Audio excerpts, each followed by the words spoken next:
Perkenalkan, nama saya Muhammad Jason Nabi Putra Pratama dari kelas 11 IPA 1. Di sini saya akan mempresentasikan atau memperjelas materi tentang pengurusan jenazah.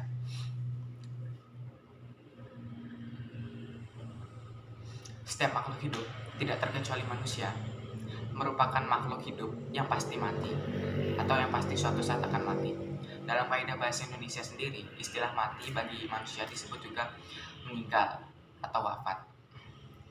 Adapun jasad orang yang telah meninggal disebut jenazah.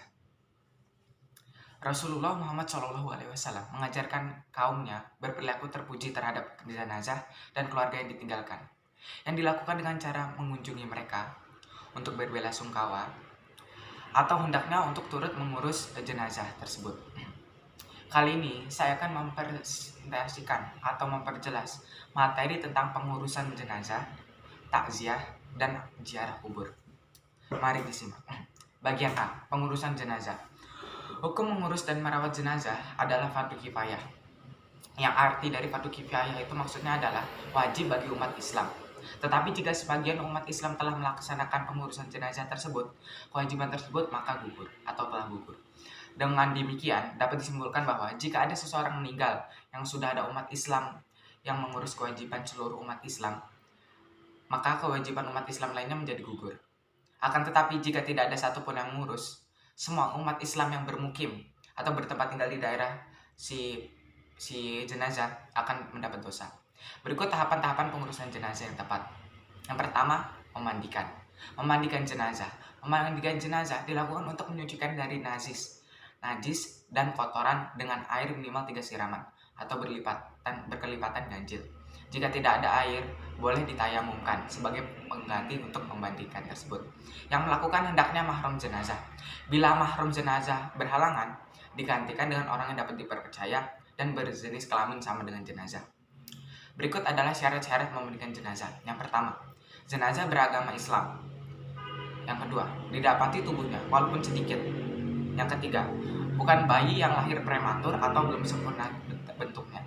Dan yang keempat, tidak mati secara syahid atau dalam peperangan. Yang kedua, materi mengafani jenazah. Pada tahap kedua, setelah jenazah dimandikan, yaitu dikafani. Jenazah dikafani dengan kain yang tepat atau yang dapat menutupi seluruh tubuhnya dengan kriteria kain baik, bersih, menutupi seluruh tubuh jenazah, berwarna putih, kering, dan berminyak wangi.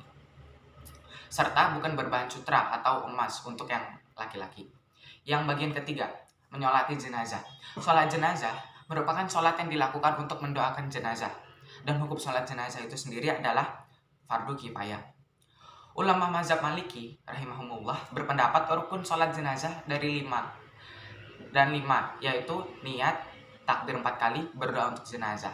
Di antara 4 takbir, berdiri dan salam. Sementara itu, ulama mazhab Hanafi rahimahumullah berpendapat rukun sholat jenazah ada 2, yaitu berdiri sebanyak 4 kali dan salam. Pendapat tersebut dapat disimpulkan bahwa rukun sholat jenazah yaitu membaca niat, berdiri takbir 4 kali, membaca surah Al-Fatihah, membaca sholawat Nabi, berdoa, dan salam. Bagian keempat, materi mengubur jenazah. Langkah terakhir untuk atau mengubur jenazah berarti memasukkan jenazah ke liang lahat dengan tanah yang bertujuan untuk menutupi bau busuk serta mencegah agar jenazah tidak dimakan binatang buas atau burung. Mengubur jenazah sebaiknya dilakukan dengan segera dan di waktu yang tepat, bukan di waktu-waktu yang mahram, serta sesuai dengan tata cara penguburan jenazah yang sesuai syariat Islam. Materi bagian B, yaitu takziah dan ziarah kubur. Yang pertama, takziah. Takziah atau melayat dilakukan dengan mendatangi keluarga jenazah yang bertujuan agar menghibur, agar bersahabat dan bertamu hati, serta mendapatkan jenazah agar diampuni segala dosanya. Takziah atau melayat berarti kunjungan atau ucapan untuk menyatakan turut berduka cita atau berbelasungkawa atas kematian seseorang, dan dilakukan untuk menunjukkan kepedulian sosial sesama manusia, memberikan dorongan sosial, meringankan kesusahan, dan menghiburkan keluarga yang ditinggalkan oleh jenazah. Hukum melaksanakan takziah sendiri itu adalah sunnah. Dan berikut adalah adab-adab takziah menurut Imam Al-Ghazali rahimahumullah, yaitu yang pertama, menghindari hal-hal yang tabu. Yang kedua, menunjukkan rasa duka yang sangat mendalam dari hati ke hati. Yang ketiga, jangan banyak berbicara dalam suasana duka. Dan yang keempat, saat bertakziah, janganlah mengumbar senyum. Mengumbar senyum saat melayat bisa menyebabkan perasaan tidak suka. Yang kedua, yaitu adalah materi tentang ziarah kubur. Ziarah kubur secara istilah diartikan berkunjung ke makam seseorang yang bertujuan untuk berbuat baik dengan cara memohonkan doa atau ampunan baginya dan mengingatkan diri sendiri untuk berbuat kebaikan dan mengambil pelajaran akan datangnya kematian pada dirinya sendiri atau kepada setiap makhluk. Terdapat beberapa ketentuan yang hendaknya dipenuhi oleh umat Islam atau mukmin ketika berziarah kubur. Ketentuan-ketentuan tersebut yaitu sebagai berikut. Yang pertama, ziarah kubur diniatkan karena Allah Subhanahu wa taala dan dilakukan dengan ikhlas semata-mata untuk mendekatkan diri kepada Allah Subhanahu wa taala atau al-ajru minallah. Dan yang kedua, diutamakan dilakukan pada hari Jumat.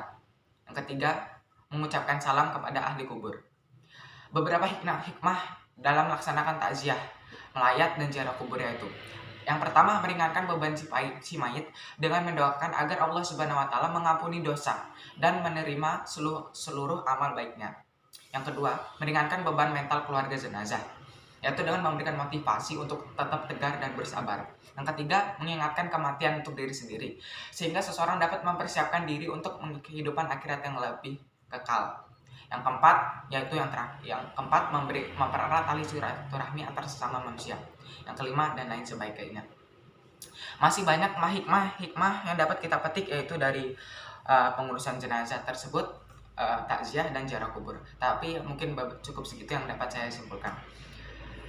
Berikut telah saya sampaikan atau saya presentasikan tentang materi yaitu memperjelas tentang pengurusan jenazah, takziah dan ziarah kubur. Sekian dari saya Bu Imas. Apabila ada kesalahan dalam mempresentasikan hasil materi ini, atau mungkin ada salah-salah kata atau mungkin salah-salah materi, saya mohon maaf. Dan yang kedua, saya jelaskan bahwa materi ini saya tidak hafal. Mungkin ada beberapa yang saya hafal, tapi saya sepenuhnya ini kemungkinan sebagian besar membaca. Sekian dari saya, Muhammad Jason Nabi Wira Putra Pratama. Kepada yang menonton saya mohon maaf apabila ada kesalahan, dan kepada Allah Subhanahu wa taala saya mohon ampun. Kita akhiri dengan mengucapkan sholawat kepada Nabi Muhammad SAW, yaitu Allahumma sholli ala Muhammad wa ala ali Muhammad. Sekian dari saya. Wassalamualaikum warahmatullahi wabarakatuh.